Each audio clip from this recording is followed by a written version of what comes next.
Hey, Action Shelf listeners, before we jump into the show itself, we want to tell you about how you can get even more action in your life. That appeals to you. More action, you say, More action, John. you say, yes. If you go over to our Podbean patron page, that's patron.podbean.com/punchup. You can listen to Lisman and I watch, what's this? Good action movies. Good action movies, you say? That's right, a change of pace. We thought behind the paywall, let's give people something of quality. So And give us something of quality. I know, it's such a pleasure to do that. So twice a month, you and I will be doing commentary tracks that you can download for good action movies, all kinds of awesome stuff from a lot of our heroes like John Woo. And we've done stuff from the John Wick franchise and Sylvester Stallone, Arnold Schwarzenegger, all the guys we never get to talk about on here.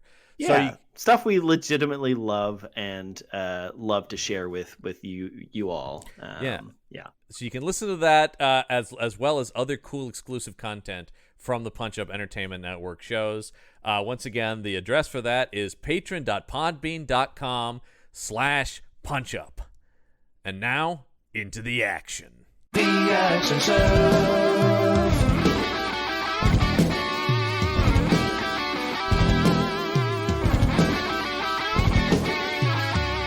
Action Show.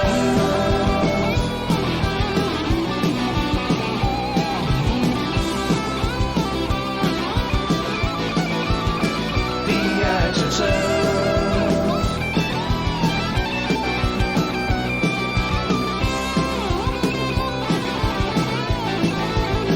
The Action Show.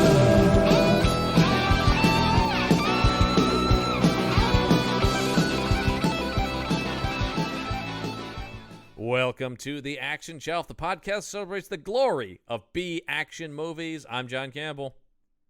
I'm Michael Lisman. Oh, Lisman, we continue Spooktober here on the Action Shelf. That's right. It's a month of horror action movies, and it wouldn't be a real Spooktober without our guest this week. Our good friend Elliot Lewis is with us. Yeah, the only thing scary about this movie was how bad it was. Coming hot out the gate, Elliot. Yeah. Oh yeah. This You're a bit of a connoisseur of horror films, if I'm not mistaken. Yes. Yes. Yeah, you and Olivia love horror films. I know you do too, John, but yeah. So we had to get you on. Yes, like I said, it is an obligation. We have to find what I feel like, unfortunately, you got this by default this month, Elliot. I did. I think it was a thing where it's like, what's up with that? Let's dive. Well, I think into that. I think Gorgoni had claimed full. Elliot, how does that make you feel? Bad. Gorgoni had already staked out. Gorgoni staked out Full Eclipse. Brendan's got next week's movie, and then it was the two in the middle. And I believe your exact wording was, "Yeah, I'll do Shark Lake." I don't recall. There was some conversation. This was months ago when I was reading these to you. It's just like it was either this or Exorcist Vengeance. So, and I think you got the better end of the deal, Lisman. You did. Exorcist Vengeance was pretty bad. It was brutal for sure. Yeah. Yeah. It was very boring. I would say this movie wasn't great, but it comparatively was not as boring. No, things technically happened in this movie. Yeah. Shark Lake coming to us from the year 2015. Dolph Lundgren supposedly starring in this movie, seen as the poster is mostly his head, and it says Dolph Lundgren Shark Lake. This is not accurate, having now watched the movie. Yes. I was so mad. He doesn't even punch a shark. He kind of half-heartedly does in the end, but it's not. Well, if he does, it's not shown it's very dark, and you can't really tell what's happening. Dolph Lundgren is pretty half-heartedly punching a lot of things in this movie. Yeah.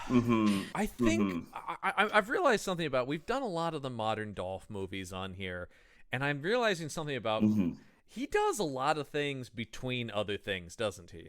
Because this is not the first time, and it's not the second time even, that we've done a Dolph Lundgren movie that he's only in a little bit of. I think he takes a lot of this stuff works a couple days, and then he's like, yeah, I'm gonna go shoot the new Aquaman now, or whatever. You know, like right. He does a lot between the studio stuff. Is there a new Creed movie? Yeah, I've got a weekend off. Can I get in some piece of shit straight to video thing? Yeah, I need I need to pay my rent before the Creed movie comes in. I think the Creed money comes in. I think this is the baseline income, and then it's like, yeah, then I'll do the prestige thing. Stallone's got another Expendables gearing up in a couple months. Can we sneak in like 3 to 4 Asylum movies while we're at it, or whatever? Just so we can pay for groceries in between, like the big paychecks. I mean, exactly. Car payment, This is car insurance. I will actually say he's in this one more than some of the other stuff we've seen. I mean, there was the plane movie where he spent the whole movie sitting in the cockpit flying the plane pretty much, and was just off camera. That's true, yeah. For the vast majority. He was in maybe 15 minutes of that film. Yeah, and he's in like a half hour of this one, maybe. Yeah. Altogether. Yeah, about a third of this movie. This comes to us from first-time feature filmmaker, Jerry Dugan. This is his Jerry Dugan, as I like to pronounce it. This is his first, and at least as of time recording, last as well, feature film as a director. Weird. This guy was a commercial director, so strange. And if you look at his IMDb, he mostly made snowboarding videos before this. Lots and lots of snowboarding videos. Okay. Okay, so one, I will say the only note that I wrote about this movie, because I watched it with friend of the show, Paige, although she's never been on, but she should be friends with us. Yeah. We'll have her on at some point for sure. The only note I wrote is a joke I stole from her, which is as soon as this dude's name came up, she said, "Wow, I wonder what he's been doing lately." Can I say? Turns out, so it sounds like not much. Even funnier than his name being Jerry Dugan, when he was making the snowboarding videos, he went by Gerald Dugan. Oh, Gerald Dugan. In fact, his first directing credit, he was credited as Gerald E. Dugan. I feel like that needs like a third. Gerald E. Dugan the third. And my second thing is, so there's a camera, there's a something that happens to the camera, so the beginning of this movie is a car chase, and you're like, sort of the beginning, and you're like, wow, the shark is driving a car. That's wild. So it's a shark movie. If only start out with the fucking shark. I don't think I've ever seen a shark movie before this not start with a shark attack. Ever. Yeah. Very strange. Ever. But there's a moment in the car chase where it looks like the camera falls over when the car is taking a turn, and Paige and I were like, there's no way that's a stylistic choice. Like, the camera just fucking fell down. But if his only experience is directing snowboard videes, it might have actually been a stylistic choice. Yeah. So you know what? There's a couple moments in the movie like that where you can kind of see the like extreme sport. I mean, the parasailing scene is that's a chef's kiss in this beautiful thing, man. There's a lot of drone footage as well. There's a lot of drone footage. Some of the underwater footage has that sort of I mean, literally there's a reality show thing in the middle of the movie that's actually part of the plot. This is also the only thing written by these two writers, David Anderson and Gabe Bernstein. So we got a lot of people's only effort here. Yeah, that makes sense. But what a shame. Yeah. This movie really, when this thing starts, man, this doesn't feel like a shark movie at all. It starts with cops moving through the woods with their guns out. And I had the simply thought, it's like, to arrest a shark? Shark? Now this movie, the shark stabbed somebody. Unbelievable.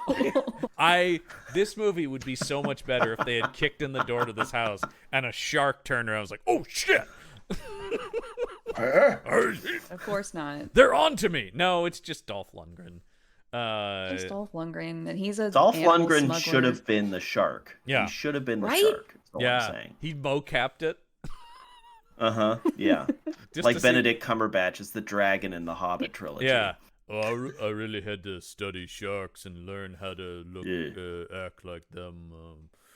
Yeah, it is. I mean, I think you can tell Dolph's interest in a movie by the modulation of his voice. Because on a lot of these, so sleepy. He's just like this. So but it's like, wait a minute. But it's one of those things where I keep saying this on the show, and I know you keep talking about like you're losing faith in Dolph, and I'm like, I swear he is a good actor. I've seen him act. He can. You watch like Creed 2 or Aquaman or these things where it's like, oh, he's in because he's like, oh yeah, well this is a movie I take seriously. I think he's just those are just the movies we don't see on this podcast. Right, they're too good. They're too good for this. But I remember coming out of Aquaman and going, "Fuck, Lundgren's good in that." And Creed, he really like hit me in the heart with that performance. I thought, man, I never thought Ivan Drago I would care about so much. But then I think on a lot of these, he's just like, conserve that energy, Dolph. Don't do anything. Yeah, save it up. And he exactly. This script asks slightly more of him than he normally needs. It requires a little bit, and I actually think he's better when he's with the little girl. Yeah, for sure. There's some life to his performance. Isn't the little girl somebody's daughter? Amy Schumer's daughter? Is it? Oh, I don't know. Wait, where was the? Her name is Lily Brooks O'Brien. Because I looked her up while Paige and I were watching it, because she was actually pretty good for, like decent, an 8-year-old. And she's actually in a show on Apple TV. She stars in the show on Apple TV called Life by Ella. Well, I'm glad she landed in something. Me too. She does have... Oh, no, she's... Is she somebody's daughter? I don't see that. Yeah, she is... let's see, her most well... Oh, no, never mind. Unless... No, it doesn't say. I don't think so. Okay. Oh, Listman here. No. Yeah, wait a minute. I think I may have. She played the daughter of wrestler of WWE superstar The Big Show, who we have talked about. Okay. Lest we forget what was it even called? The thing with Dean Cain where he followed him into prison. Remember that? Oh. Yeah. Vengeance. Or Vendetta, maybe. Vendetta, that's what it was. Yeah. Where something like that. The Big Show murdered Dean Cain's wife, so Dean Cain committed a murder to get sent into prison so he could murder the Big Show. That revenge plan never made sense to me. I don't know why. Yeah. Anyway, yes, I'm glad makes sense to this me. Girl is still working. She's good. Oh, she was on The Tick, an unfairly canceled Amazon show that I loved. She's just in one episode. Yeah, it looks like her parents are like lawyers or something. I don't know. That's kind of good. That I don't know where I saw that. I was doing a tertiary amount of research last night, and I stumbled upon something like that. Well, good for her. Yeah, guess it was wrong. She has her own show. No, that's she's pretty good in this. Right? She's a lot. Oh my god. Okay, we got to talk about the lead actress in this movie, Sarah Lane. Right there with that sigh. Sarah Lane. Like. No. Her character is not compelling. And also she's a cop, so big L there. She also essentially is refusing to give up this child to her actual parent. Well, she's supposed to be likable. I also like that we come to realize it's not even about giving up the child. She just won't even let Dolph Lundgren see the child. Exactly. That's fucked up. When push comes to shove, when push comes to shove, all he is just like, "Oh, I don't think I should be the father. I'd just like to be in her life to some extent." And it's like, and like that's. Maybe talking to him would have solved a lot of problems. I did not expect the domestic drama of this movie, like the family, courtship drama or whatever. Like, I never, ever expected that to be part of this shark. Like, the shark is almost an afterthought in this shark movie. It's like, it is. Yes. That's also happening. There's a different movie happening but on really, top of the shark Kramer movie. versus Kramer is playing out in front of us. Like, it's just... Right, exactly. It really got... And also, I mean, one of the things, I think a big problem with that not only stems from her character, but stems from the complete lack of definition of Dolph Lundgren's character, who I'm never sure how bad he was supposed to be. Because she has a scene where she rolls down his rap sheet, and she's like, he's got aggravated assault charges. I'm like, well, I need to know more of those, because, like, if he was beating his wife or something, then yeah, you have a point about the dangers. But if you're talking about he got in a bar fight years ago or something like that, well, that's a whole different story. And he was smuggling animals, which is dangerous, but he also seems really repentant about that and wants to like he didn't want to do it. Yeah. If she knew about or mentioned his mob connections that he absolutely had, that would be one thing. But because she's a terrible fucking cop. Yeah. Yes. And I mean that in the fact that cops are terrible, and also she's very bad at being one.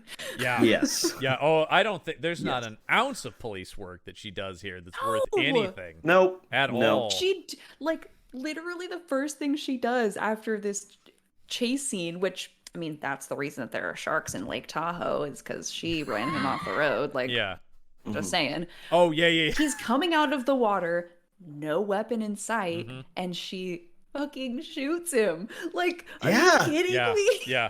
Well, also, not only the amount of times that her and other cops just enter Dolph Lundgren's house without even a knock. No. But with also guns drawn. With guns drawn. And two, the fact that happens 3 times from a movie standpoint is also awful, because 3 separate times we have to see people search the same house. And find nothing. We know there's nothing in there, man. The last 2 cops didn't find anything. And I like the first time because the amount of time that she's pointing a gun at the daughter is crazy. It's a crazy amount of time to be pointing a loaded weapon at a child. Yeah. I mean, it's one thing if you're portraying this as a movie that's actually dealing with police, brutality or, poor whatever treatment of people. But no, I think she's supposed to be the hero, but once again, the movie really gives me nothing to like her about. Also, Sarah Lane, I'm sure we'll run into her. I can't believe this is the first time we've run into her, Listman, because she does a lot of these kind of movies. She's a model, which I don't want to slag off, but she's a model turned actress. And I mean, it works sometimes, It works sometimes. I will say this is the first movie I've seen her in where the emphasis was not on her chest. So that's good. Yeah, I would say she's not overly sexualized. Yeah. But that generally was kind of the appeal of her in a lot of other movies, was like big boobs. And she does have an interesting look. She's of Thai and Scottish descent, which is, gives her kind of a in a studio parlance. Is that why exotic look? Which is also kind of weird for this movie. Meredith Hernandez in this film? I didn't catch Hernandez.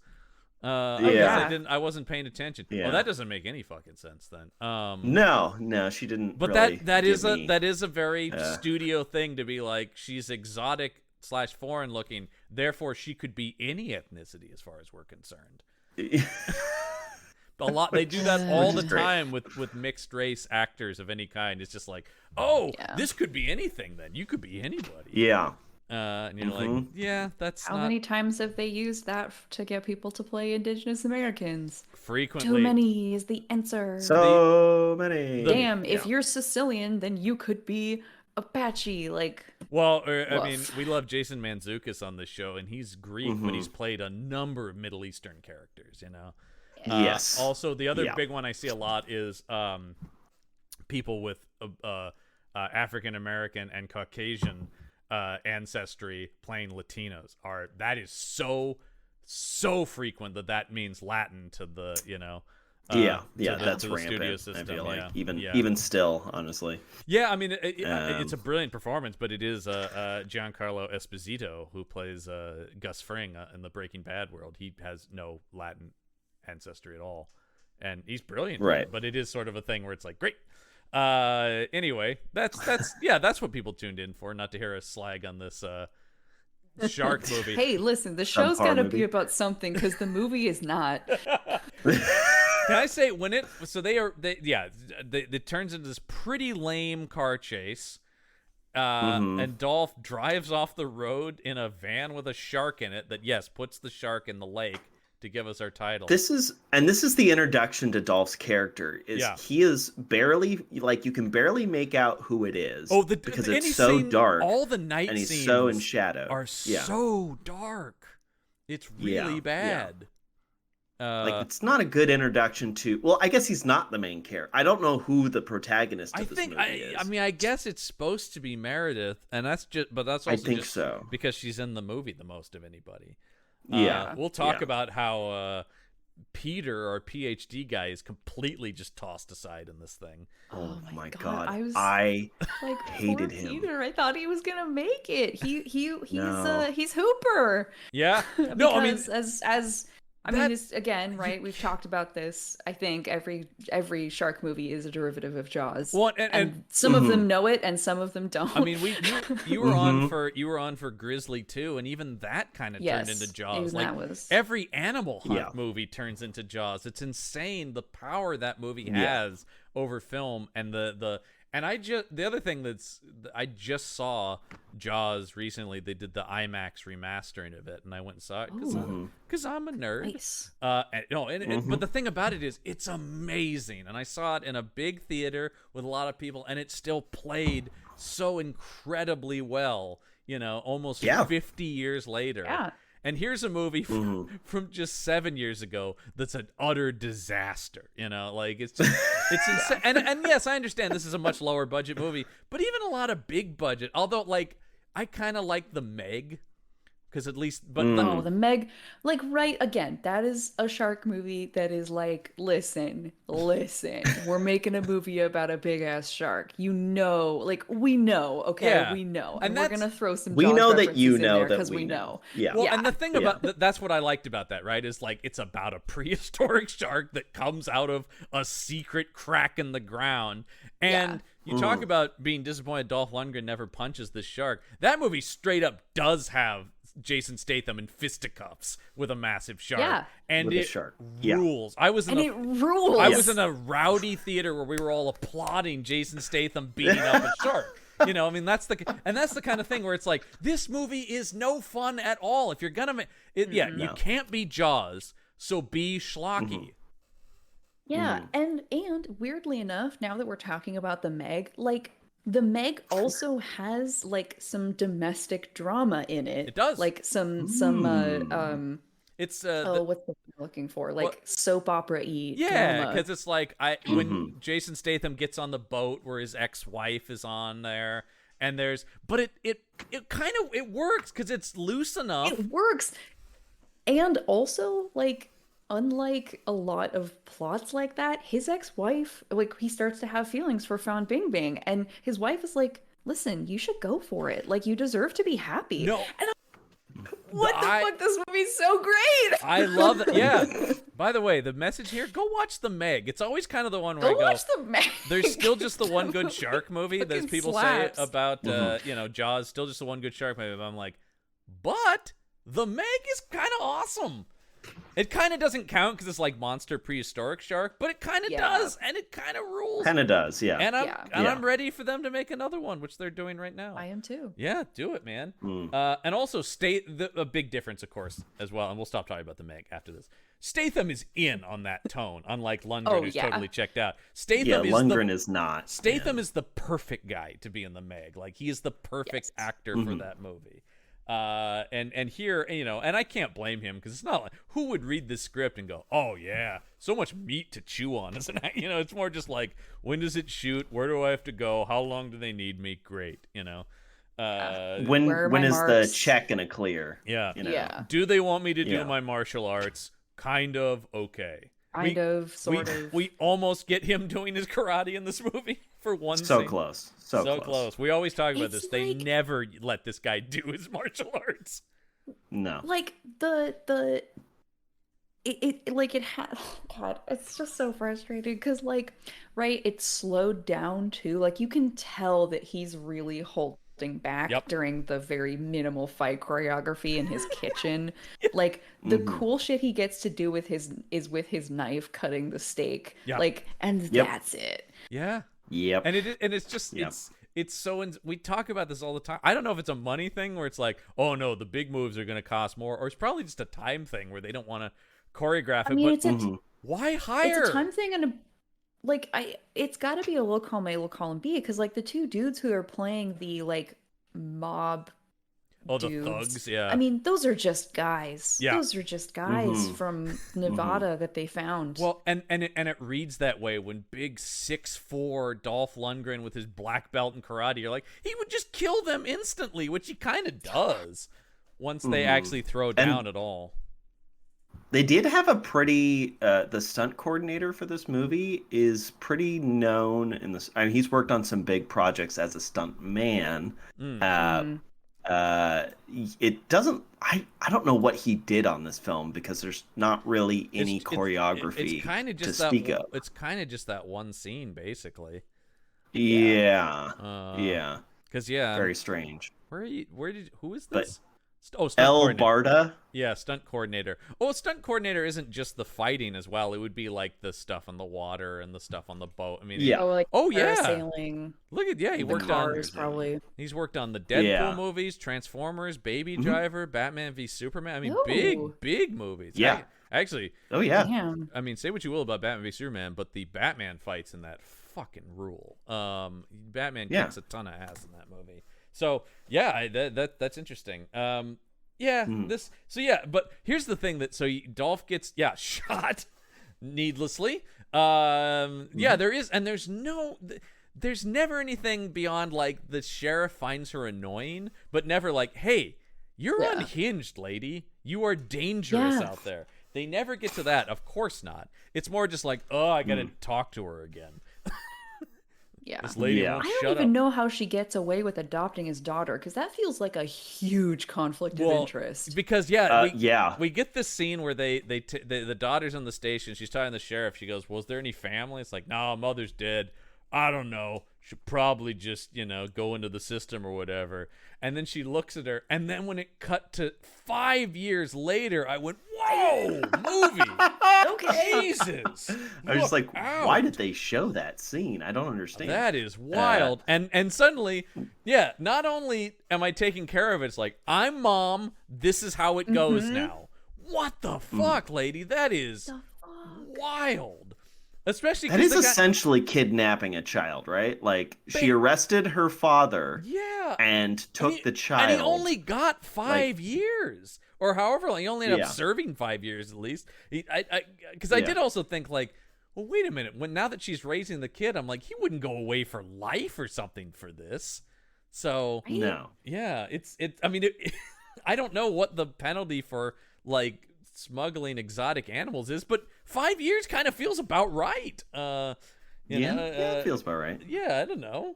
And because that's the thing where the movie can't decide. It doesn't want to make Dolph too bad because he's Dolph and they need to kind of redeem him.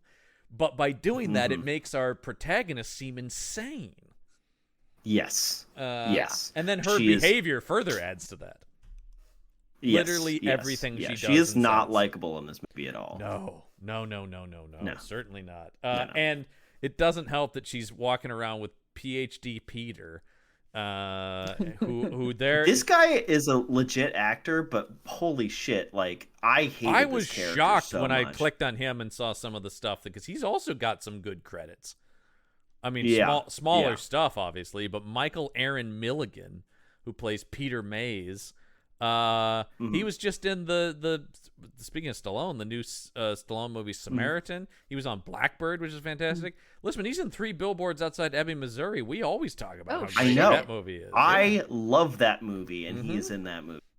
He was just in James So I don't know what happened. He was just in the Suicide Squad, the James Gunn movie. I mean, he's in all kinds of stuff. He was on Ozark. Yeah, he was in that one.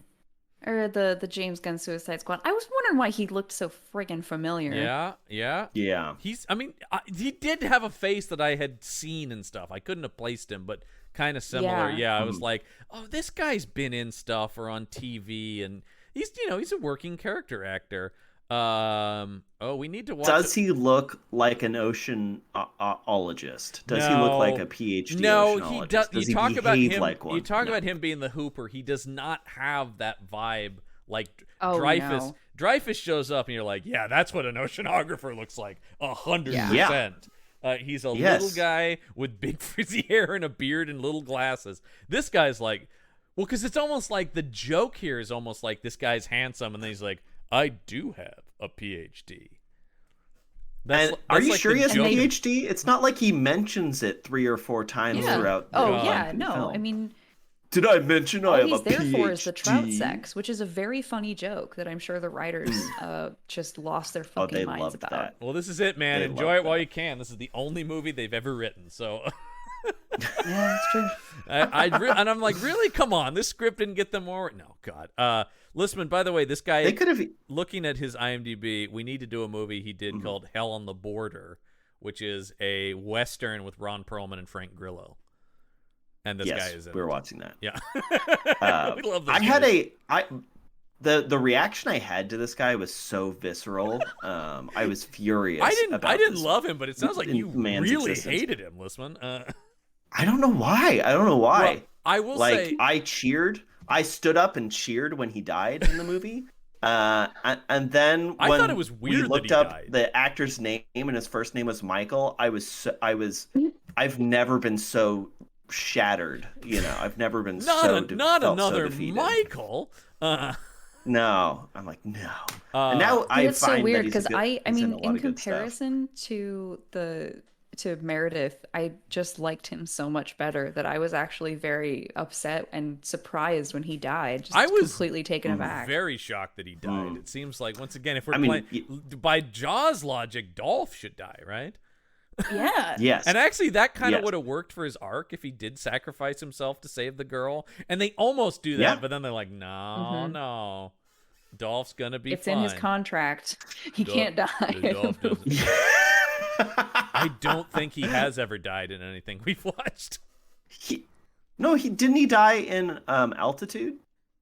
Yes, because he's the villain. He was the bad guy in that. You're right. Yeah, he was the bad guy, and he did die. He did die in that. Nobody beat him in a fight or anything. He was just in the plane when it crashed into that mountain. Yeah. So I think maybe that's. I don't know if he has the thing in his contract that he can't lose a fight. And if he doesn't have a shark, it would mean that he lost a fight to the shark. Yeah, exactly. I love that. Of course, we always reference the Vin Diesel and The Rock contracts from the Fast and Furious movies, that neither one of them can ever lose a fight on screen. So every time those characters fight, it ends in a draw. They both have the finishing blow ready to go, but somebody stops them. But they both would have won and lost somehow. Yeah. Apparently, Schrodinger's fight. Apparently, Vin Diesel actually has someone who counts how many times he gets hit in a fight, to make sure it's not more with than one the of those little counting tickers. No, you imagine? You can't even hit Vin more than he hits you in a fight, even if he wins. Can you imagine having an ego that's that fragile? No way. Like that's crazy to me. No way. I got bullied way too much. I think I'm used to it. Well, if you know anything about him, he's a huge fucking nerd. So I think there's some serious truth to. He grew up as a bullied like D&D nerd, and now he's like, I'm the biggest, most badass character on screen. So we jump to 5 years later. She's just completely not more than taken care of, just full on the mother of this girl now. And what is this scene? What does this matter at the beginning with this deep end thing? Is this a thematic thing in the movie? Absolutely not, because the girl never swims in the lake without the life jacket. So I don't. And the whole thing. But even that they don't set that up. And then this whole thing about like there are two kinds of girls, right? Those who quit and those who say, "Was it like watch me or watch this or?" Something like that. I don't know. I don't remember. Between this and the scene where she stares at her mom after the dog pissed on the floor, I think that it was just in this movie to get it to 92 minutes. Because it does. There's a whole thing where there's like mean boys bullying her at the pool about not diving in the deep end, and the mom convinces her, the you gotta show them up, shut them up. I'm surprised she doesn't say just punch him in the fucking head. I don't know. She's just so quick to violence. I just expected her to like give the girl a taser or something. Mm-hmm. Yeah, right. Well, she it's terrible advice. It's really bad advice. Yeah, because they are clearly bullying her. And it's like, you should submit to their bullying, or so. I don't know. It's just very like, if she doesn't want to swim, she doesn't want to swim. Don't make her do it if she doesn't want to do it. I know, there's sort of thing where it's like, if something's scary to do, you just need to do it. Yeah. Man up. Was she 8? Open. I think they say the girl's 8. You know, yeah, I think so. Calm down. Yeah. Yeah, she's just such a toxic character in this movie. She is not a Brody at all. I completely forgot about this scene because it is not important. It's nothing to the rest of the movie. I think nothing. if I wasn't up, writing all of this down, I don't think I would have even brought it up. But I just see that. Yeah, that's our scene there. Dolph gets out of jail. I just love the idea that once again, 5 years later, we just skip. Dolph's been in jail and now he's out, and we're back to where we started, basically. Like literally, he just like walks out of the like exit area and looks back and then starts walking, and I'm just like, wow, can't believe I was in prison for 5 years. What? He doesn't look different at all or anything. He's just like, no. That was a crazy 5 years off screen. All right, back to the movie now. Yeah. Okay, also, can I just say, yeah, Dolph Lundgren can still get it. Oh, yeah. Yep. No question. I mean, he's still in great shape. Yeah. Like he looks like if Mads Mikkelsen did a ton of drugs, but like also kind of into it. And like he has his shirt off at one point in this movie, and I'm like, damn, Dolph, shit. He's looking good, man. He's looking good. No question about that. Yeah. Yeah. No, staying fit. I believe his wife is a full 4 decades younger than him. So. Oh wow, yeah, that's cool. So apparently, makes sense. Apparently, other people agree he can get it. So yeah. No, it's one of those things where I go, oh look, he's at a movie premiere with his wife or his daughter. And I go, oh no, wife. Okay, got it. Yeah. Okay. He's 64, she's 24, or something like that, and you're like, cool. Eesh. Yeah. Yeesh. We always talk about that on the show, Lisbon. It's not even a judgment thing as much as we always just go, what are these people? What do they talk about? I don't know. Yeah. I'm not sure. Oh, that was okay, his ex-wife. He must not be married to her. I think they're engaged, maybe, is the thing, or something like that. Yeah. And anyway, you can, because his last wife is his age. Yeah. Mm-hmm. So this is his midlife crisis relationship. Yeah. Hey guys, okay. I don't know if you saw Stallone's back on the market. He's getting divorced. So. Oh wow. Yeah. Wow. Yeah. So let's see. Oh yeah, so this is the scene where she finds out that Dolph has visitation rights with the daughter, and she loses her shit about this. Absolutely freaks out for a visitation. Yeah, not even taking the daughter away, just visiting. Supervised visitation. Yeah. Even. Yeah. You can be there. Other people will be there. It's a whole thing. And she's like, over my dead goddamn body will this son of a bitch see his daughter again. And she's going to the sheriff. She goes, I need to get somebody in here. We need an injunction. We need a restraining order. My God. And you're like, man. Put him back in prison. Like, you know what? Shit. Just lock him up again. Where's my gun? I'll finish the job I started. Yeah. I was just going, wait a minute. What? Because this has made me thinking like, whoa, is Dolph like a way worse character than I thought he was? And she's talking about the assault allegations and stuff, and it's just like, it does not properly set up his role in the rest of the film at all. Yeah. No, because actually, we never see him do anything. From here on out, the only stuff he's doing is because bad guys are making him do it because he's trying to protect his daughter. Yes. Like this movie truly does have the biggest divorce dad energy of all the movies I've seen on here with you guys. It really, this one really, they're raising a brew dog to this movie without question. Yeah. This is pick up your Coors Light, fellas, because Dolph's got you. Man, and he's not. I know about this. Go ahead. And speaking of how completely unhinged she is in her hatred of Dolph Lundgren, we get our first shark kill, which is a weird old couple who were panning for gold in Lake Tahoe, I guess. That was so weird. That was such a weird. I thought, because initially I thought, oh, he's going out to fish or something like that. Yeah, right? Yeah, and then he starts panning for gold, and she's just milling about. I guess. Just so she can be away and hear him scream and come back to find his arm ripped from his body. Yeah. And so when Meredith gets there, she's like, well, you know, what's his name? Clint Gray or something? Yeah, Clint Gray, like, yeah. Well, Clint just got out of prison. It's like, are you kidding? You think he ripped this man's arm off? He went right from prison to the lake and tore a man's arm off. That is a Clint Gray move if I've ever seen. I just love the idea that I just think she's just any crime that happens. Her first thought is Clint Gray did it. Clint Gray did it. Oh, someone reported a bicycle thief? Get to Clint Gray's house. We gotta search it for this bicycle. Oh, later when she calls in the kidnapping charge on him with no evidence at all. And that's Absolutely like, not. he fucking kidnapped a little girl. Everybody get him. Yeah. All points bulletin. Yeah. Shoot on kill. sight. Yeah. you want it dead or alive. Yeah, that's right. But so then, like the next scene after this moment where she's like, "Oh, Clint Gray ripped this man's arm off and left him for dead." Yeah. It's like the movie also even tries to imply that, like, oh, maybe Dolph Lundgren did rip this man's arm off, even though this movie is called Shark Lake. No, it is. It is. I am looking at my watch at this point, going, "Shark? Is a shark gonna? Are we gonna see a shark gonna be in this?" Yeah. Well, because I do like that the sheriff's theory, of course, is a bear did it.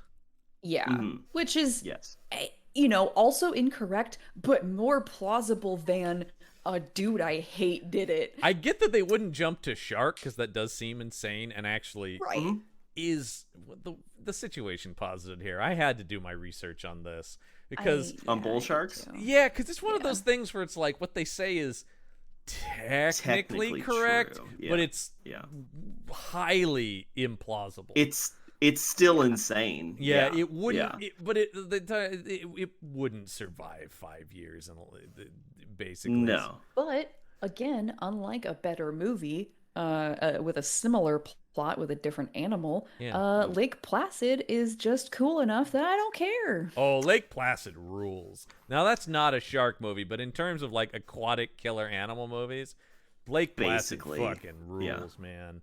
And there's I'm trying to remember. I haven't seen that movie in a while. Yeah. How does it is the alligator or the crocodile that's in the lake? Has it always been there, or how is it introduced in that movie? I think it swims up to it, right? Doesn't it follow like a river stream or something like that? Yeah, I think that's the theory. Betty White's character says something about it. Yeah, I think she says like it just appeared one day. And I think there's some Bridget Fonda science nonsense about it. It came on a river stream carried from somewhere else or something like that. But it's a bit more mysterious, right? Yeah, the movie. Yeah. But once again, that movie does just kind of like it doesn't matter. You just want to see Bill Pullman fight a big alligator. You know, like that's just right. And yes, exactly. I do. Well, again, that movie embraces its schlockiness. It is fun. That movie is aggressively fun. It doesn't care. Yes. You know, Brendan Gleeson's gonna get eaten. That's what I want to see, man. So I have a question. This came up about this movie last night. Yeah. So are we led to believe that this old man, who is panning for gold in a lake, what? The lamest based on thing. What? Why would he think there's gold? The lamest thing he could have been doing in this like tourist lake. You tell me if there was gold, it wouldn't have been found. Once again, there's so many people around. It's a gigantic. It is Lake Tahoe, but they don't kind of want to say that expressly because it's not. It's not Lake Tahoe. Filmed in Mississippi. Yeah. Well, the movie. Okay. Did you see this in the trivia? The movie was originally called The Lake. Yes. And it was expressly about Lake Tahoe, but then they took out all mention of Lake Tahoe once they shot in Biloxi, Mississippi. Yes. So it's just vaguely Lake Tahoe. So this This old man, Yeah. is he the played first? 2. What's that? He played 2. He Yeah. played This Nick old Malkovich, man, too. Yeah. he played 2. Yeah. This old man, Yeah. is he the first victim of this shark? Yes, okay, right? The This first is shark where the attack? bull What were shark thing these comes three in. Because this is doing? 5 years later. Okay, this 5 is years. this is what I found with the bull shark research I did. All right. Yes. While it can live in fresh water, they're right about that.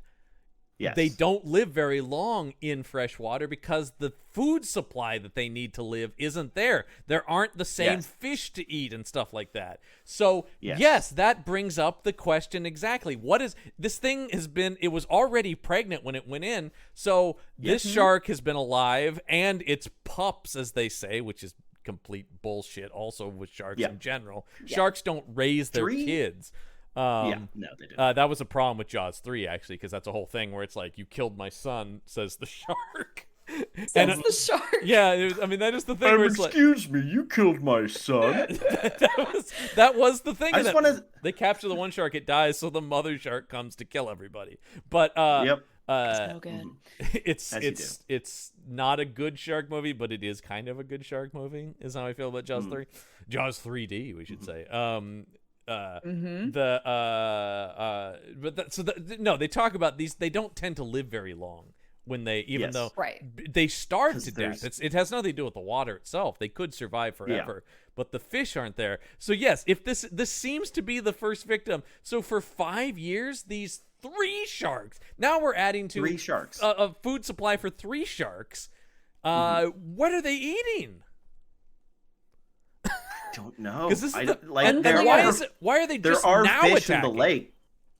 There are fish in the lake, but there could not be enough to And feed in these 5 3 sharks years, for 5 years. No one has noticed 3 sharks in this lake for 5 years. Even if there was a throwaway line about like, oh, the fishing's been really bad over the last 5 years, no one can figure out why.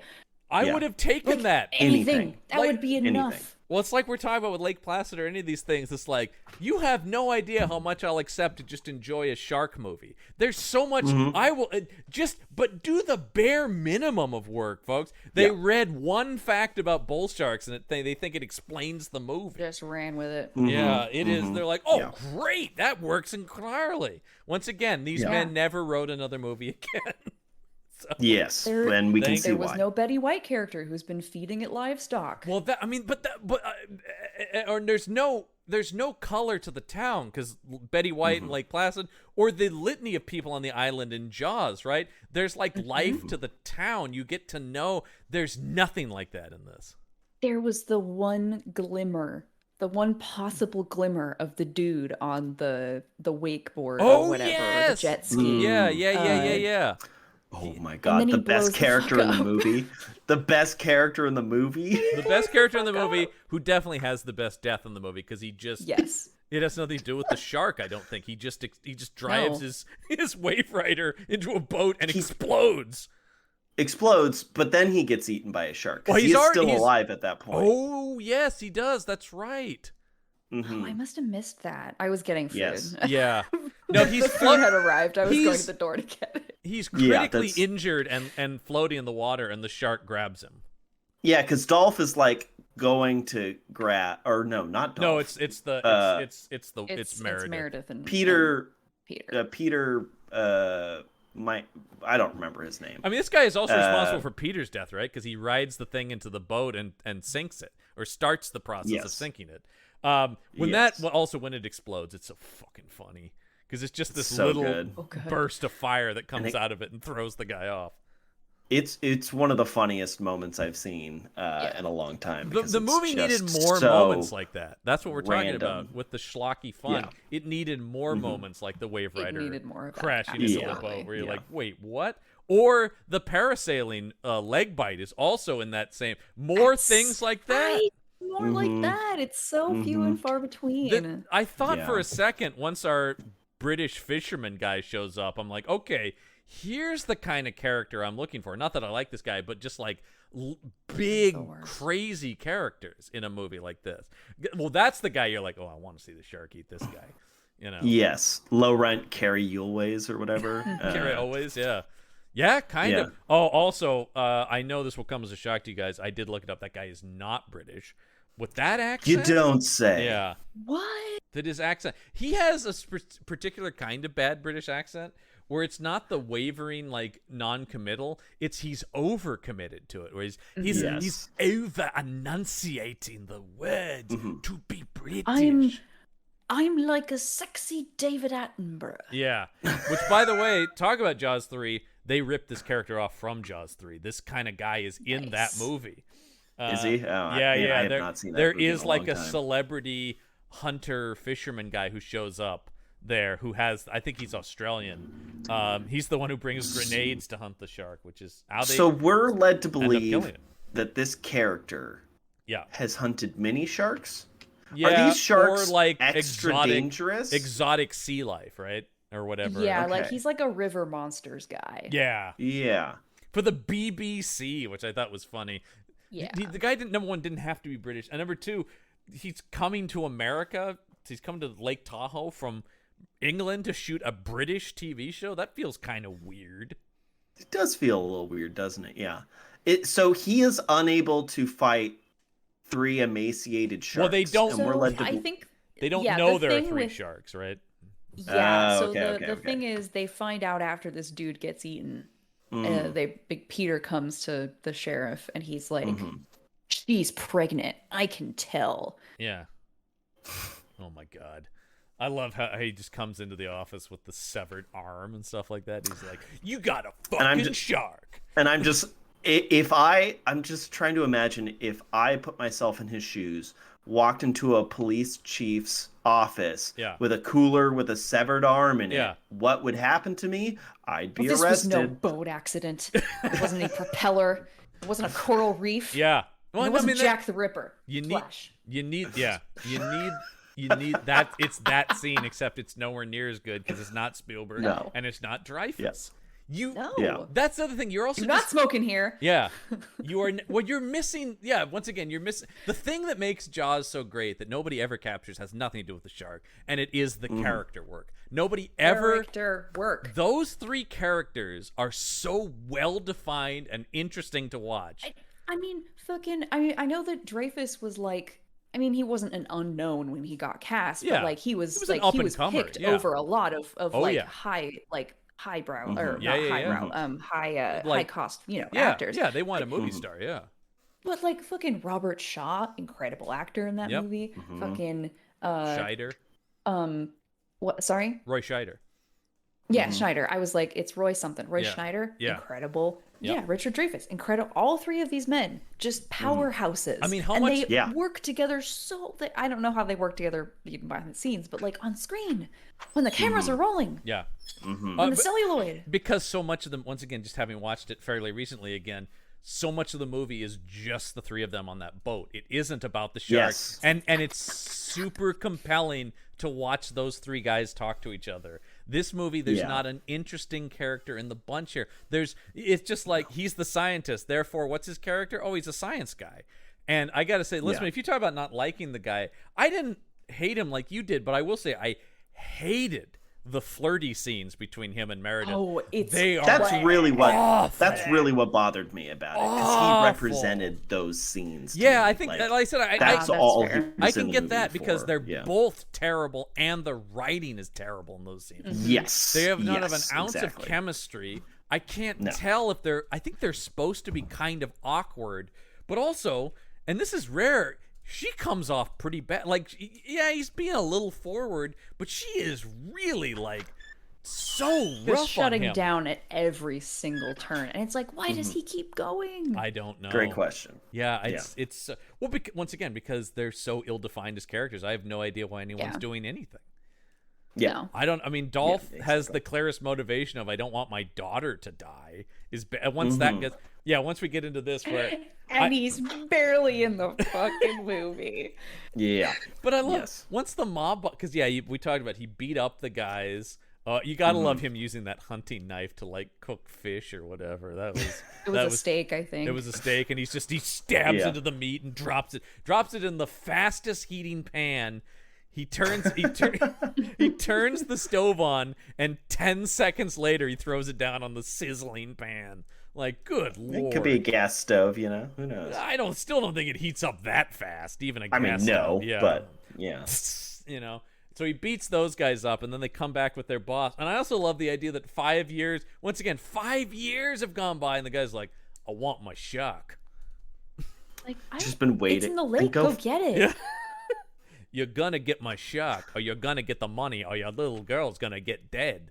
You know. Why was this guy in the movie? I also, when he came back at the very end, I was like, oh, right. Right, we arrested this guy, I guess. Yeah, He's I was just going like, to jail. Good, yeah, I was whatever. Just like, sure. But I okay, literally went, great. I forgot there was a gangster character in the movie. Because he Because makes it's this so unnecessary. I also love It's nothing. classic movie. You've got 24 hours to get my shark. Why? Yeah. And why do you think Dolph is capable of getting this shark out of the? Yeah, once again, Is Dolph the only man capable of getting this shark out of the lake? I guess. Apparently. I guess so. I guess so.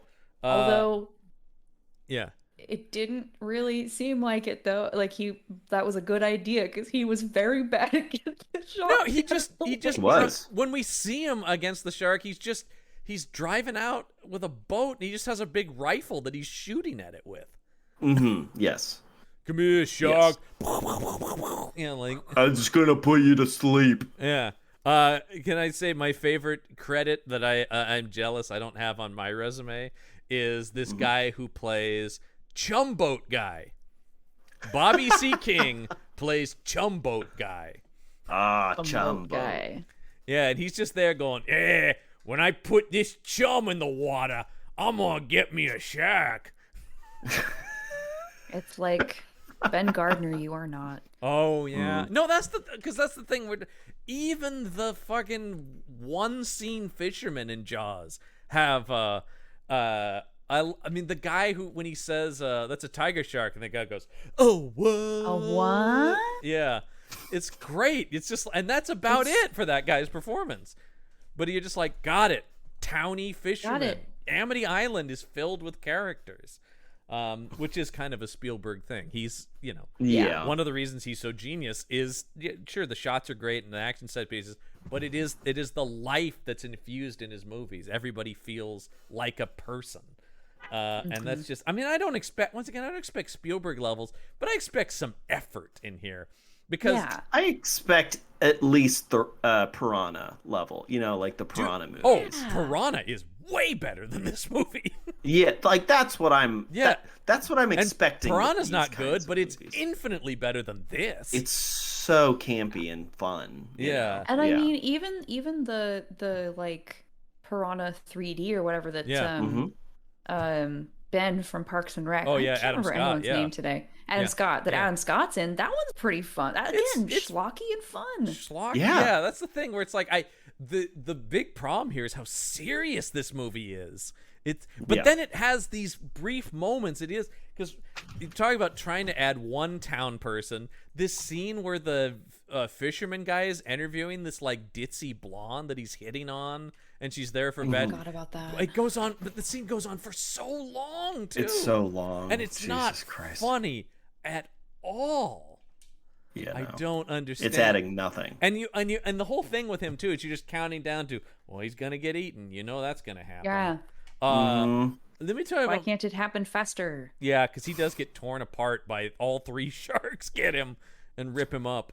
And then I do love that as when the blood comes up and the sheriff just pulls out his pistol, is like into the water, die. This sheriff was so sleepy. Oh yeah, he was maybe the sleepy. sleepiest. And I was so surprised when I looked up his IMDb because he has a lot of acting credits. Lance E. Nichols is his name. And he is maybe the most flat performance in this film. He Like, works He works so... a lot. I wonder if he's one of these guys who's like a Mississippi guy and stuff that just shoots there. Yeah. Well, I know that the guy who the British guy was a Mississippi actor. Oh, he's a New Orleans actor, so I mean in that South. But I think there are these actors who just are in places where lots of productions come through and they always need people. So they get in. We see this a lot on these movies where it's like, oh, I'm in a million things just because I'm around, and you need a guy to be. Yeah, I mean, looking at not this, a bad way to get a role, honestly. No, you need a sheriff. You need an FBI agent. You need, whoever, again, NCIS New Orleans. Here he is, Oh, yeah, Treme, of course. New Orleans set stuff, right? Like, it's just, he just is around, and they shoot a lot of stuff in New Orleans. So, yeah, I think he is just one of these guys. And so, I think he's in another Lundgren movie. He is Blackwater, which is Lundgren and Van Damme, and that is on the schedule. That is on the schedule, folks. Don't worry. We're going to get them together. I'm so nervous about that movie. We're going to get them together. It's not about the real world Blackwater, right? No. Is that... Okay. No, it's like a I think it's like a Die Hard on a submarine kind of movie. I was really... I saw the title, and I was like, oh, are they making like a pro Blackwater movie? No, it's not. It's not Blackwater. It's Blackwater. It's not the biopic of Eric words. Prince. Yeah. A movie I would love to see if it was made by like Catherine Bigelow or something like that. Right, exactly. Where if it's like a critique of or like like a Zero Dark 30, like very serious, very real movie about complexities and stuff, and we'll dig into the meat of that issue of hired military forces and maybe the moral quandaries involved. Yeah, there's a great movie to be made, not by anyone who works in the realm of movies we're talking about on this show. No. I need an Aaron Sorkin script about Blackwater. Like that's the kind of thing I want. I got to talk about my favorite shark attack because it makes no sense. Is this couple very Jaws-like when they break away from this party? Until the fact that they are attacked the weird bikini masquerade rave. Yeah. my god! That just reminded me of the music of this fucking movie. The party montages in this thing. Ooh. What is? Oof. Yeah, this is one of those movie. What genre is the score of this movie? Like, what style of music is it? Is my question. Doc music. Listen, I think, especially when it gets into the thrilling stuff, I think I've heard these musical beats before in other movies. GarageBand? Yeah, I think it is something like that, where it's either like a website they all download from, or the editing program, where they're just throwing in, and it just says like thrilling music. I swear I've heard this stuff before. Yeah, I'm very likely. Actually, I'm just gonna look up who composed the music. Because it really does feel like even if it's composed, and I think at least for a couple scenes they just drop in like tension music, some Kevin MacLeod stuff. Exactly. But exactly. The thing that gets me is about they're standing out in the lake, and the water's not even up to their waist, and somehow the shark gets them. I don't understand. It does bring up a legitimate question: how big are these sharks? Because it seems like, depending on the shot... Yeah. I mean, they're not great white size by any means. No. I mean... I think they said it's like 13 feet long. Oh, yeah, 13. That's right. And the shark I made in a Jaws joke when they said that. Yeah. Because the shark in Jaws is, 25, right? Yeah. It's a 20-footer. 25. 25. Yeah. You can tell the length of a shark from the fin to the dorsal. I've seen that movie way too many times. Oh yeah. You ever looked in that shot? It's got black eyes, doll's eyes, like doll's eyes. Yeah, you don't have anything. I mean, there's nobody talking up sharks like that either. Because once again, I don't even think this movie really. It's just like, there's some sharks around. I don't think this movie cares that there's a shark. No, John, there are no sharks. There are some PS2 graphics in the water. Oh, yeah. That's another thing, too, is I guess it's one of those things where it's like, careful what you wish for. I wanted to see some sharks, and when I do, they are bet you did. bad. Yeah. They are bad. Yeah. Yeah, They're they bad. Come. A chompa chompa. Some bad CG. Chompin'. This does look like... I think I had the Jaws Xbox game, and it looked about like this. Yeah. Not good. Honestly, and weirdly enough, they do sort of look like the sharks in the arcade game that those kids are playing. They do. Yeah. A loving tribute to the arcade game scene in Jaws. Loving tribute. Yeah, because they are bad. And we've talked up this parasailing scene, but even it doesn't look good when this CGI leg gets chomped off. Because you don't actually even you barely even see it because it like cuts back to the woman getting her leg bitten off as opposed to showing the entirety of it, which would have been better cinematically speaking. We also get a great scene where, of course, Meredith has to do the "everybody get out of the water," except classic. for once again, unlike Jaws or movies with a budget, there's like 4 people in the water when she does that. Yes, the rest of it's stock footage. Yeah, it's the amount of cuts to. I think some of the party scenes are stock footage too. Oh, 100%. I think just so. people on a beach. It looked like it. I mean, and we know from stock footage because this trio did Grizzly 2 on the show, which is like 70% stock footage. I think it's mostly stock footage. Yeah, that was insane. So who was I just? Yeah, because there was some full-on nature footage in this movie for sure. Yeah, there definitely was. They also talk about when after the TV host guy gets killed, they're talking about I don't know, it was crazy. It was almost like it was a coordinated attack. And now I'm thinking, and that's when the attack comes, not from the front, but from the side. Yeah, it was 2 raptors. Yeah, didn't even know we're there. How many Spielberg movies can one film rip off? Is the thing. No, but what I thought actually when they were talking about coordination stuff, I'm going, oh, now we're into Deep Blue Sea territory. Oh yeah, now we're into Smart Sharks, right? That's another movie that is objectively bad, but so much fun. So fun. So much fun. It's a terrible movie I've seen multiple times because it's kind of insane. And it's great. It's insane in the best way. We've talked about. I think did we talk about Listman? We've talked about opening up to like a month where we do studio movies for like a month, and I think Deep Blue Sea was one of the ones we talked about doing because it's a bigger budget studio movie, but it has the heart of an action shelf movie. It really does. Yeah, that feels like it. But yeah, I do like where they talk, and this is where they're like, all right, we're putting out a bounty on this shark. To anyone with a boat and a fishing license in the area, you go kill this shark. But of course, once again, we don't have the budget to do it. So you see like 2 guys go out there. And one of them's on a jet ski, and he seems pretty drunk when he's talking. Oh my God! When he's just like, "Hey man, you're not gonna get my shark reward. I'm gonna get." What are you gonna do on a jet ski? I just love. What is this guy gonna do? But also, does he have a weapon? Unclear. I don't think we see expressly. He doesn't have he definitely doesn't have a gun or anything. He might have some kind of knife or something, but I don't know what he was planning to do. Can you just imagine him jumping off of a jet ski onto a shark with a knife? I'm sad we didn't see it. Yeah. Yeah, that's the scene I want to see. This movie would have been better if he did. The oh God. I'm just reading this when she goes for the drink with our PhD friend. And they have the whole talk about nature, man. It's the, Oh my God. We pretend the world's not dangerous.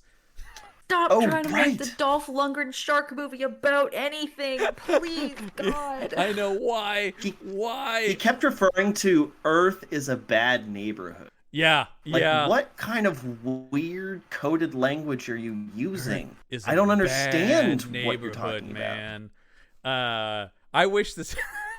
This is the scene where Pete should have revealed what a racist he is. Like all of a sudden he's just like, right, all the non-white people, and she's just like, what? Wait, what? Like, you know, my last name is Hernandez, right? Like, I know I don't look. Yeah, but you also your last name's Hernandez. You look kind of Asian. I can't figure out what your deal is. Yeah. Who's the character of Monster? Oh, he was one of the thugs. Okay, right. I'm trying to figure out who. There's just a character credited as Monster. I was like, what the hell? Yeah, it was one of the mob dudes. Yeah, now I get it. But yeah, so yeah, that was very stupid. That whole thing, and I couldn't find it. Listen, I was trying to find if they had the quote so you could read his monologue, but they, believe it or not, there's no quotes listed on this. I didn't bother to write anything down. Yeah. Sometimes I write down monologues so I can dramatically. But I do remember. Yeah, Earth is a bad neighborhood, and no matter how many buildings we put up or pretend, just like, no, not the movie. I'm not even sure Jaws is the movie to do that. Really. I don't think any movies. No, I don't need this, man. It's really. But this is another one where you can just imagine the guys pumping their fists as they write this. Like, yeah, our movie's gonna have depth. This is more than a shark movie. Yeah. It says something about humanity. We haven't talked about Meredith. Actually, the answer is Roland Emmerich movies because he's the only man capable of doing that shit and having me not care. That's true. That's true. That's the other one we talk about. Speaking of Roland Emmerich. Moonfall. Well, we talk about Geostorm. Oh, right, Oh, yeah. Geostorm. Geostorm. I did Classic. watch Moonfall recently, and actually that movie slaps pretty hard. Oh, okay. On that, I saw it on HBO Max, and I'm like, oh, I need to. Yeah, okay, I will watch it then, based on that. Yeah. Because I Should we do it for this podcast, John? Maybe, yeah, that might be something. Moonfall is very much. We almost did it over on Panel Up, but it didn't work out with the schedule. When it was in theaters, we were going to do it. And Gergoni went to the theater and saw it. Yeah. But no, Moonfall is just it's another. Man, Patrick Wilson has got to be the best actor who picks the worst, objectively worst. I know. He's so talented, and he's in so much shit, and he elevates it. So compelling in the shitty stuff he's in. Because he never phones it in. He's always there. I'm always like, I think we have a Patrick Wilson movie coming up on this show. Maybe we might really? have something on the calendar with Great. him. Yeah, because he's done a couple of these, I'm the sheriff of this town kind of movies. So let's see. Yeah. I was gonna say we haven't talked about Meredith's mother, who's a character in this thing. She's the one who seems to be primarily taking care of the little girl. Yes. So Meredith steals this child from Dolph Lundgren Yeah, I do like and that- doesn't let him see her. In the 5 years, we just move through whatever adoption or whatever happened there. It doesn't matter. It's all cool now, I guess. But in actuality, it's not about the daughter. It's just about implementing power and control over Dolph Lundgren's situation. So she's not actually caring for this. The mother's taking care of all of like the hard raising work, Well, because I like when Dolph. Is how I read. Yeah. When Dolph came to the house and the mother said that, he was here, and Meredith's reaction was like, "Oh my God, get out of the house! Get her as far away." It's just like, because what? Jesus! And she even says she has to talk with the little girls like, if your daddy comes, you run as far away as possible, and you tell somebody Find that a teacher or another grown-up. Mm-hmm. It's like he's not a bully. Yeah. Like this is true. When I like the little girl asked the question I asked too, it's just like, was he a bad man? She goes, well, he's made mistakes. She wants to say it. Yeah. She really she wants really to say that. No, he's you bad. can see it's maybe the best acting Sarah Lane does in the movie to be like, oh, I want to say yes so bad, but let me think of something. He's had his problems. He's made some mistakes. Yeah. Yeah. And he's gonna pay for those mistakes forever. You hear me? Pay for his fucking life. Yeah. God damn it. I'll wait until I put that son of a bitch in the ground. If I can't kill him, I'll at least keep his daughter away from him so he wishes he was dead. Well, because it does seem like the movie language is supposed to tell us that she saw this little girl and she saw these exotic animals, right? And she's like, piece of shit. And just like right there and then, I've made up my mind about this scum. Yeah. And it's so weird. And again, she's so bad at caring for this child that she takes home case reports and leaves them in her office completely unlocked. The grandmother doesn't even press the issue. This is insane. When she sees her coming out of the office, when the little girl finds the file and then gets on her bike to go track down Dolph Lundgren, which leads us into the climax of the movie. And the whole scene where the dog runs into the water and the old woman. I thought we were gonna have a Dante's Peak scenario with this old woman. Yeah, Did the dog die? Yes, I think so. Yeah, we don't see it. 100%. Okay, right? it didn't happen on screen. I don't think guess so. It was I on think the old woman slideshow. just says it got listen, the dog. PlayStation 2 graphics didn't really get along with the dog. On Yeah, set, apparently. so. Apparently, yeah. You just imagine them going to the special effects guys going, hey, can we do a scene where the shark eats the dog? And they're just like, no. Absolutely not. Man, we can barely show the shark at all in this thing. Yeah. That depends. You gonna give us a living wage? Oh no? Yeah. No, then No. no. We're not No, doing this that. is we're gonna need maybe 80 grand more. Oh, this really? this- Well, yeah. never mind then. No, that's not gonna happen.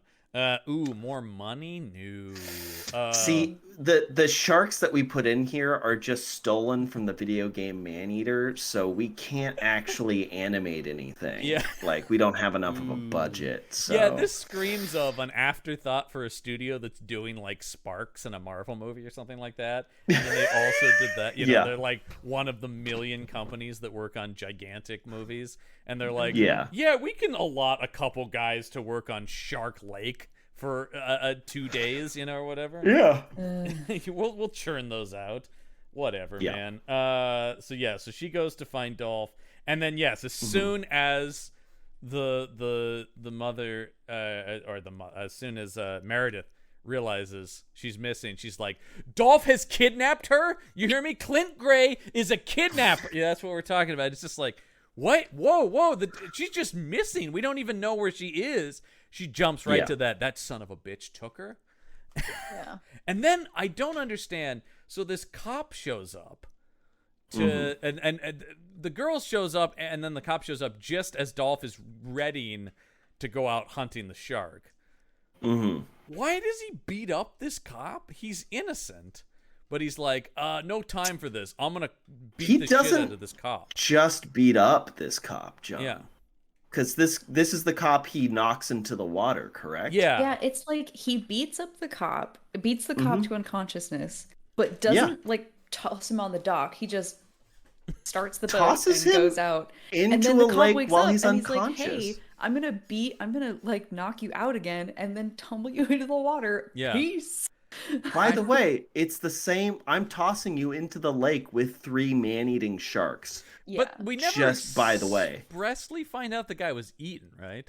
We just don't know what happened. But I don't think he But lived. like the movie forgot for a second that the lake had 3 sharks in it. But I also just thought. So really, what the scene was Dolph Lundgren murdering a cop in front of his daughter. That's why I couldn't figure out this move on Dolph's character.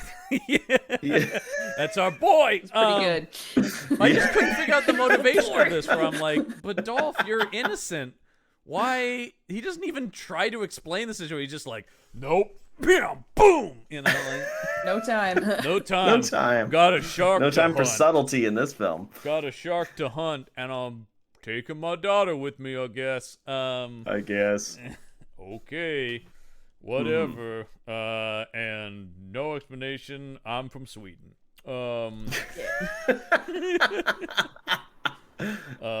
Big old Swedish powerhouse. So he takes off in boat with the and I guess this is where they're gonna this is where Dolph is at his best. Like I said, with the little girl, I thought he was pretty good with he's actually better with the girl than Meredith is. Yes, because she's talking about. I think that's because the little girl is a better actor. Yeah. Yeah, because it's true. She's given Dolph some of the playoff, so he's coming alive a little bit. Like when the little girl says, "I knew you weren't a bad guy," I thought that was a legitimately sweet. Like line delivery, like it was very and them adding the audience going, "Aww," that really added to it. That was a nice touch too. Yeah, but it is like she's talking about like, you want to go to the park or whatever, and then we can get tacos. He's like, I love tacos. Love tacos. Yeah, I do too. Yeah, oh, it's very cute. And it's just like, I guess we are related. You got my love of tacos. Also, I love that there is. Beyond the one scene where they talk about what's going to happen to her, it's like his wife died. They don't really go into that ever again. No, because it doesn't matter. Yeah, like, it just doesn't. But you would think they're so like... uninterested in Dolph Lundgren's character. For some reason, I don't know. It's very the movie strange. would be so much better if, I guess, taking the page out of the Meg, if Meredith was his ex-wife and she actually was the mother. Yeah. And then it's like why not have that relationship be built into the characters instead of them not would have really knowing each explained other. Where it's like, you're a piece of shit. You dealt. I would understand her rage more if it's like, you wrecked our family by dealing in exotic animals and went to jail. So no, I don't want you around. Then she would have more cause to be as angry as because otherwise she's just a psychopath. Like it's really bizarre. And like we said, she abandons this kid all the time. All the time. To go hang out with Peter PhD. She's like, we need to get a boat. And then she doesn't like his boat, of course, because it sucks. Well, I mean, Small. there's a very, very good line that you sort of glossed over, John, which is now this is a fun little homage to Jaws. The line, "We're gonna need a bigger boat." Instead, this movie is, "We're gonna need a boat." Is the line. We're gonna need a boat. Yeah. We're gonna need a boat. Can it be a fun homage if literally everything in the movie is a ripoff? But There's a fine line.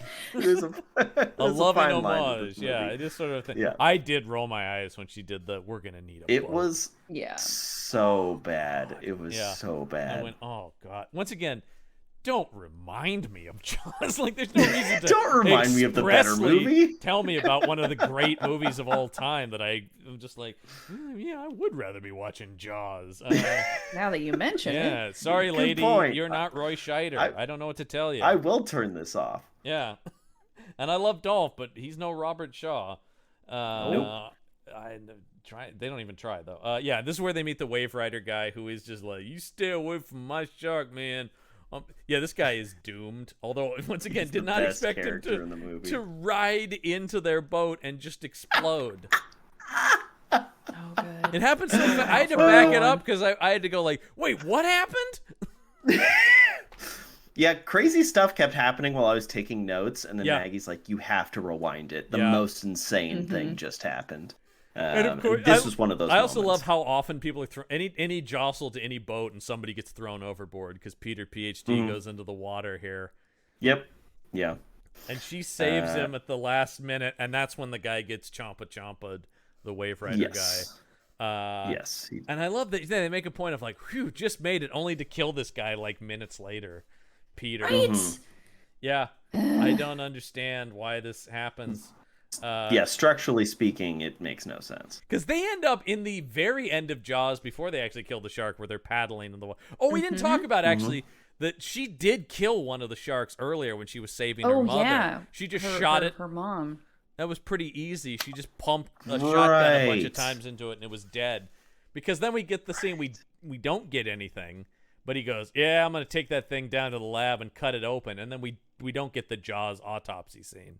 Oh, you're right. Yeah, because there's really no then they'd have point. to have a giant prosthetic fake shark. And also, at this point, it's so late in the movie. What is there to learn by cutting it up? Like what is the other than who specifically this shark ate? Yeah. Oh man, I don't want to see that little Kittner boy spill out all over the dock. Yeah, man. Hey, that woman who played the mother, she was just a local on that island they shot. And she was fucking great in that movie. She was like a community theater actress in that town. She ruled. Just watch Jaws or The Meg or Deep Blue Sea or like Jaws Placid or Meg or any other movie. Yeah, any other movie. Yeah. I mean, go watch Labyrinth with David Bowie. That's a better movie. Just go watch any movie. Yeah, basically anything that's not. Go watch this. The Go watch Muppets Take Manhattan Sharktopus. or something. I don't know. Oh yeah, The Muppets Take Manhattan is always a good choice. Let's see. Yeah, well, first off, they do have him kill one of these sharks, right? Yes. Peter, yeah, he Dolph kills Lundgren one does of them. pump one of them also full of bullets. Yeah. That's great. Well, does the oceanologist kill one? Yeah, he stabs one that's coming at him. And they do the classic fake out where he's like, "All right, I got it." And then the other one gets him. Yeah. That's right. That's right. Right. She pumps it full of bullets. He stabs the shit out of the other one. Yeah. How did the last shark die again? She shoots it when it's biting Dolph. She jumps into the water with the rifle and shoots it under the water. Now, Okay, John. Okay. Yeah. You are the gun expert on this podcast. Yeah, I guess. What do you yes. think about a fully submerged machine gun? Oh no. No, it was a rifle. Yeah, going it's off it's like I don't know if it's exactly an AR-15, but it's in that realm of it. It's an assault rifle. Is that possible? Maybe. Maybe. It wasn't submerged that long. The Glock would have been fine when she had the Glock in the water. I think that those are designed for that. More modern guns, they're designed to not get waterlogged. as much. So it's possible that it would. It's possible. I was wondering. Yeah, I will that was say like a big moment. She had to do it. She did it point blank, which is right. If she had done it in the water, it would have slowed the bullets down. Yeah. So I do remember that MythBusters episode. Yeah. Yeah. Their Jaws. Speaking of, their Jaws episode is one of my favorites, of course, too. Even though it sadly proved you can't blow up a shark with an oxygen tank. Who cares? Just by shooting. It was a great moment. Yeah. If you blow up the tank itself, you can do, because I do like in classic MythBuster fans, like, oh, we're still gonna blow up this shark. Oh yeah. Yeah, that's gonna happen. We know what you want to see. Don't get it twisted. So yeah, now we've wrapped it in explosives and put it in the shark's mouth. Yes, that killed it. Don't get us wrong. You can blow up a shark. Oh yeah. sure. If you wanna. A shark will explode. That will happen. As long as you say "smile, you son of a bitch." Yeah, it's the only requirement. Oh man, it's so much better. By the way, you talk about like novel adaptation. Jaws got to be one of the best book adaptations because the book isn't that good. It's like it's okay. Interesting. But in the book, the shark Spielberg just dies. has a history of that because Jurassic Park also. I thought. Yeah. Oh, come on. That book was pretty good. The book was pretty good. I just like the movie more. The book is a little drier. It's very sciencey. Yes. Which is good. It is more science focused. Again, which is good. And it's nice. It is nice that in both circumstances, Peter Benchley and Michael Crichton came on to help adapt the script. Yes. And, it seemed they had the understanding that film was a different medium, which is that's always my thing with adaptations. Right? The big one for me is Ready Player One, talking about Spielberg improving a book. I really like his movie much more than the book. It's I have not read nor seen Ready Player One. Either. Yeah, the movie's really awesome. The book, although I have seen excerpts from the book, and it does seem like pretty insufferable.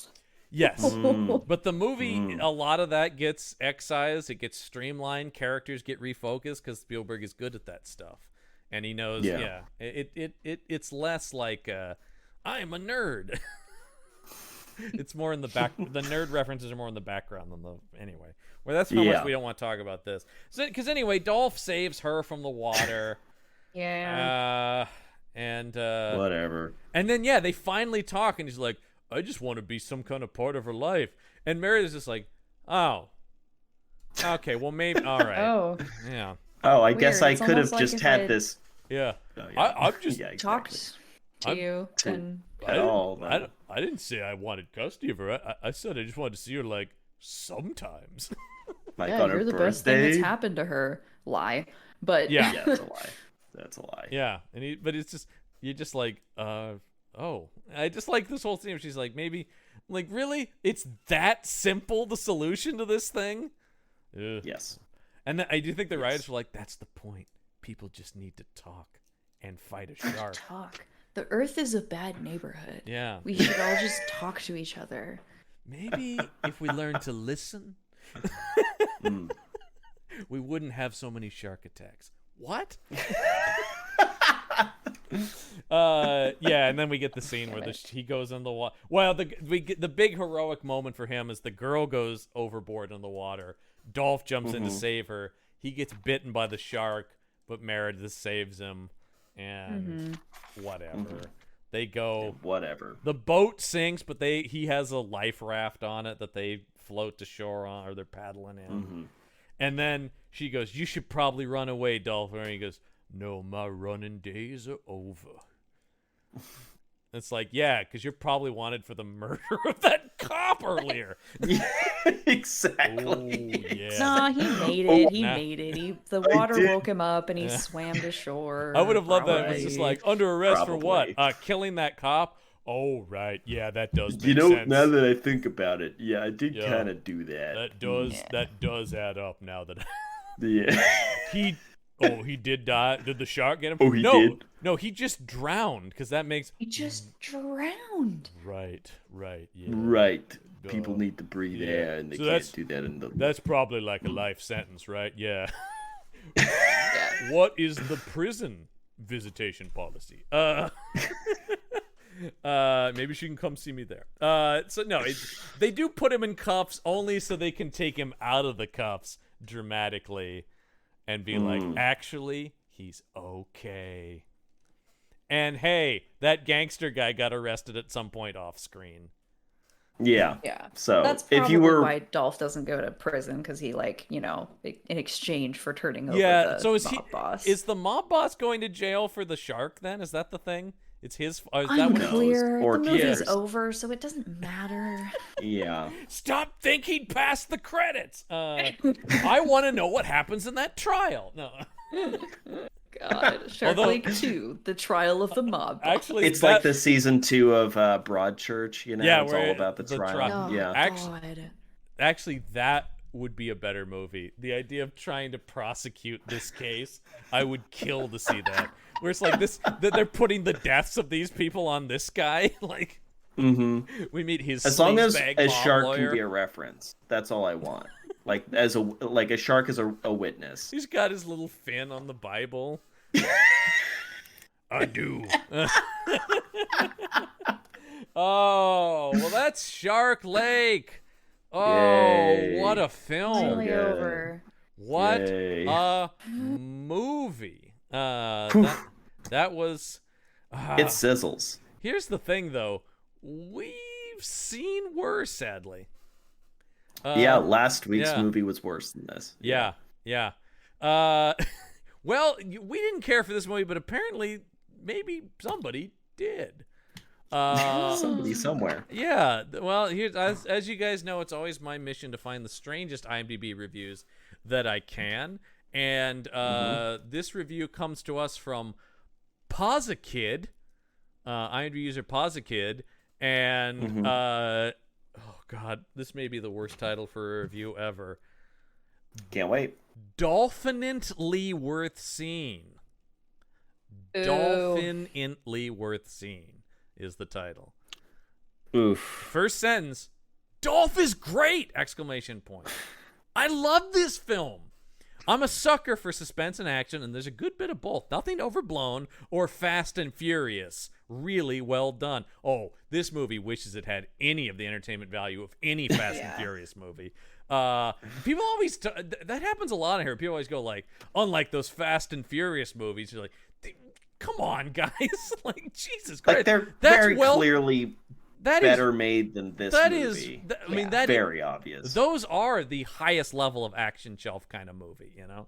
Yeah, exactly. So anyway, some unforgettable scenery, a couple of twists, and Dolph punches.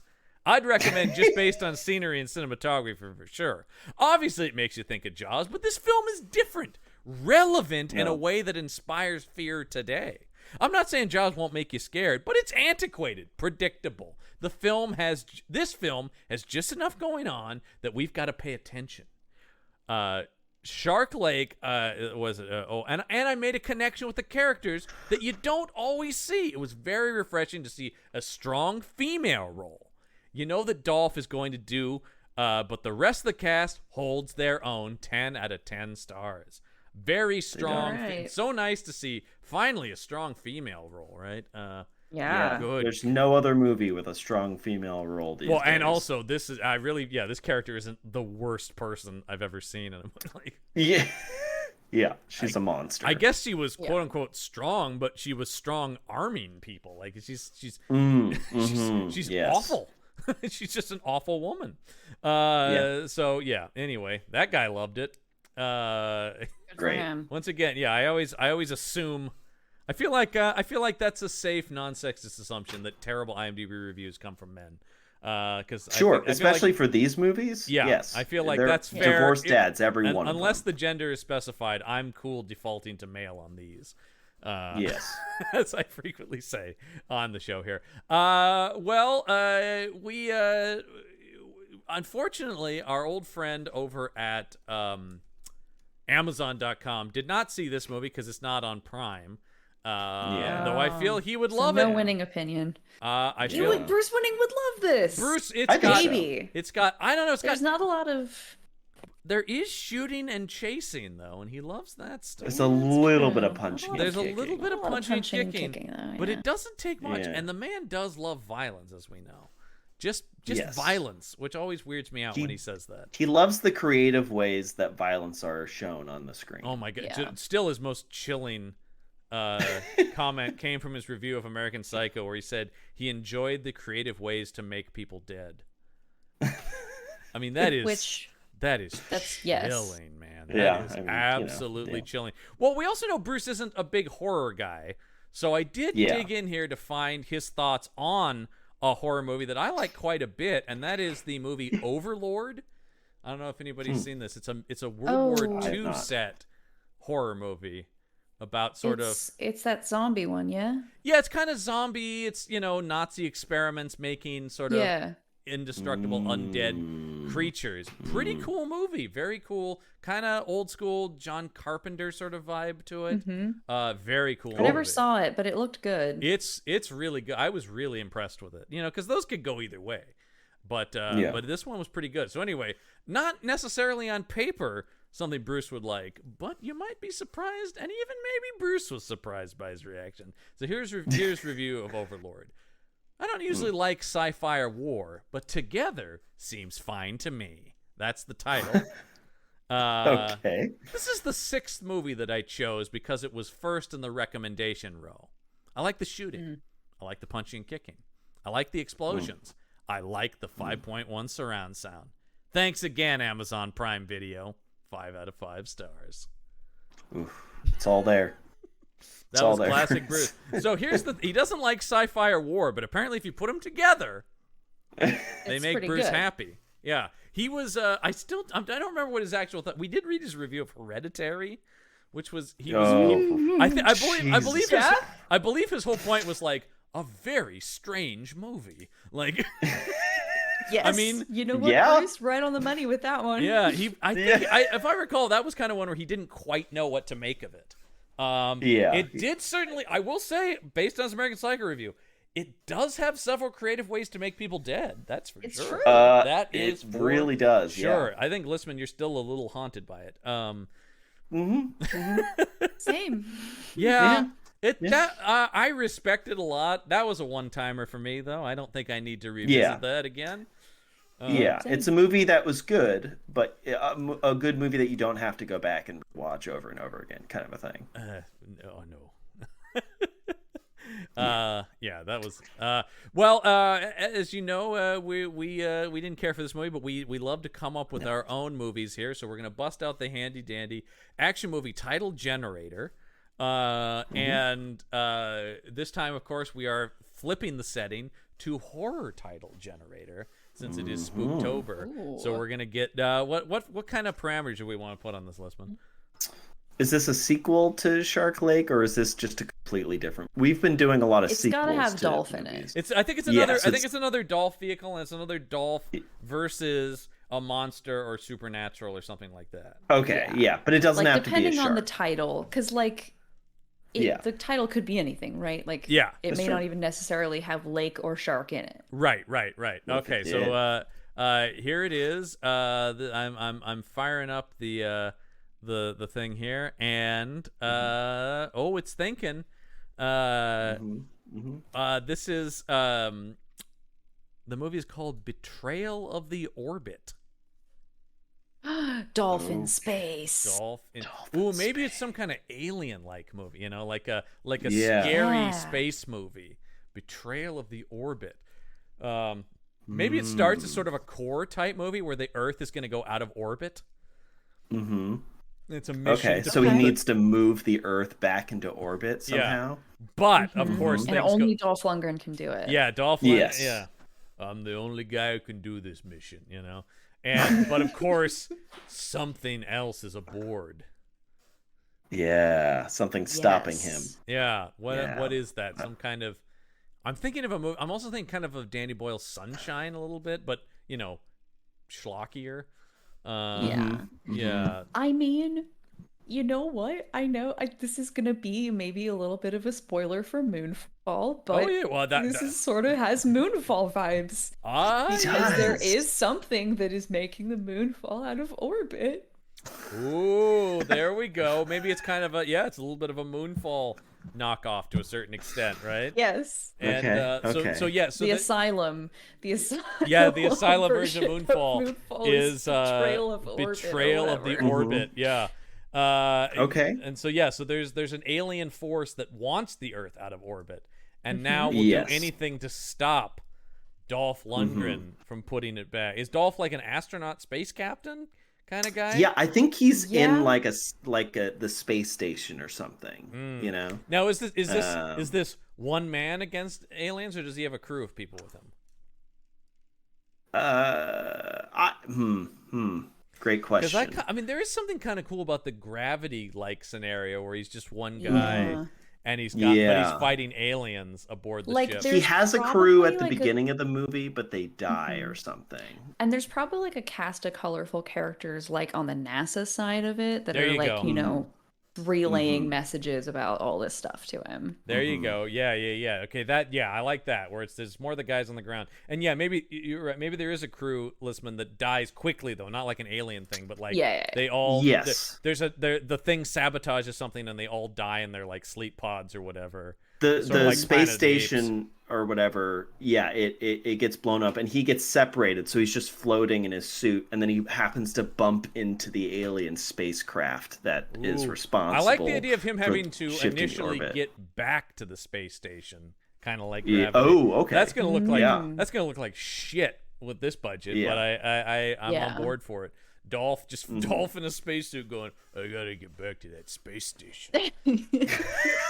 I'm the only one who can put the Earth, you know. And there's a constant countdown. This is one of my favorite things in Geostorm.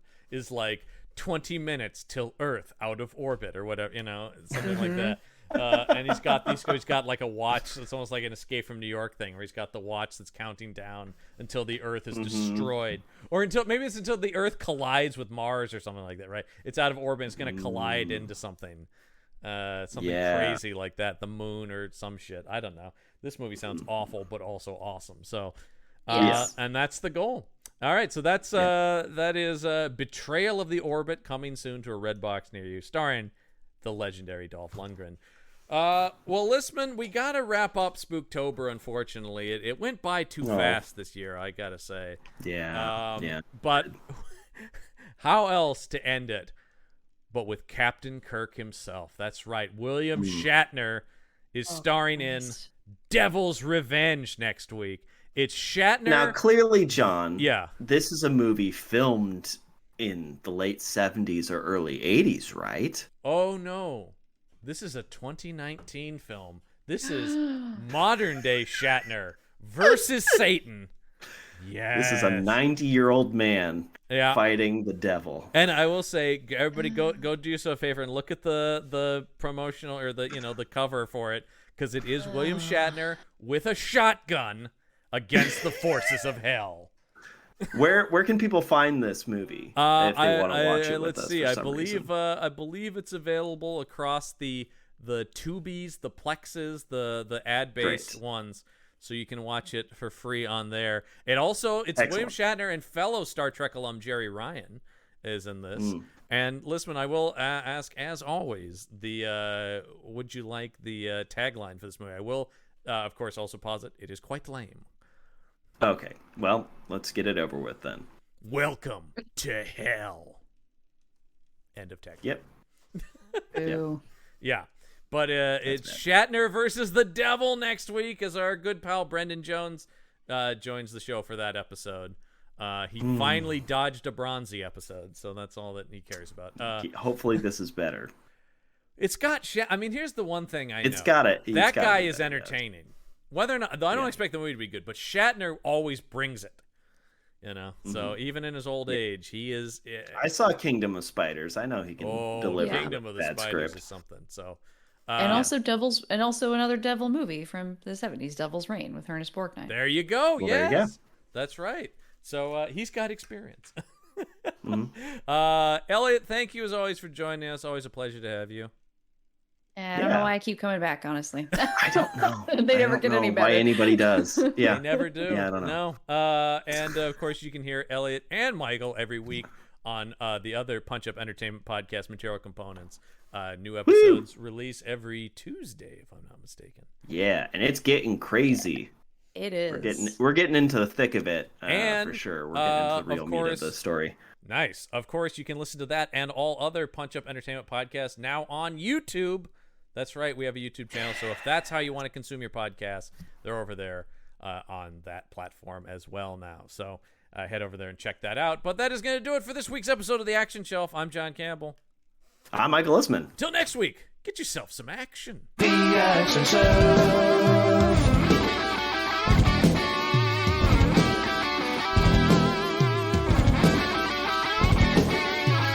The Action Shelf.